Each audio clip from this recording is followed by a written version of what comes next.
hello लोगोफोर नोंथांमोनखौ आरोबाव आंनि बे गुबुन मोनसे गोदान भिडिअहाय बरायहरनाय थाबाय सो नोंथांमोननिसिम आसा खालामो भिडिअखौ जागायनायनिफ्राय जोबजासिम नायलांगोन होननानै एक्चुअली नोंथांमोनाथ' भिडिअनि टाइटेल बा थाम्बनेल नायनानै मोनथिखादोंआनो जानांगौ दे दिनै आं मा भिडिअनि सायावहाय आपडेटखौ लानानै फैदों ओमफ्राय लोगोफोर जायफोरा भिडिअखौ नायनो इन्ट्रेस्ट मोनो अब्ला भिडिअखौ जोबजासिम नायलांबानो जाबाय दे लोगोफोर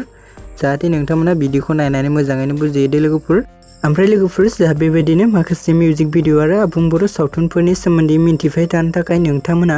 गिबियावनो आंनि गोदान चेनेलखौ साबस्क्राइब खालामना खाथियाव थानाय बेलनि आइकनखौबो अल प्रेस खालामना लाबानो जाबाय दे लोगोफोर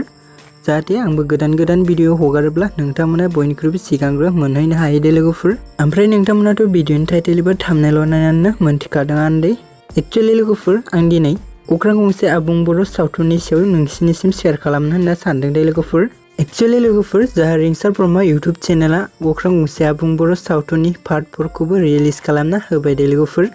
ओमफ्राय लोगोफोर जाय बिथांमोना दासिमबो जुदि नायाखै अब्ला आंनि चेनेलनि गेजेरजों नायहैदो दे लोगोफोर बे भिडिअनि लिंकखौ आं डिस्क्रिप्शनाव होनानै होदों दे लोगोफोर स' नोंथांमोना चेक खालामना नायहैबानो जाबाय दे लोगोफोर ओमफ्राय लोगोफोर जाहा बेबायदिनो माखासे फैनो गोनां पार्ट बा एपिसोडफोरखौबो नायबावनो थाखाय नोंथांमोना रिंसार ब्रह्म यूट्यूब चेनेलखौ साबस्क्राइब खालामना लाहैबानो जाबाय दे लोगोफोर मानोना नोंथांमोननि सापर्ट आरो मदद मोनोब्लानो बिथाङा थाबैनो भिडिअखौ रिलिज खालामना होगोन दे लोगोफोर स' लोगोफोर बिदिब्ला दिनैनि आपडेटआ बेखिनियानोमोन दे लोगोफोर स' नोंथांमोना भिडिअखौ नायनानै माबायदि मोनदों कमेन्टनि गेजेरजों फोरमायहरबानो जाबाय दे लोगोफोर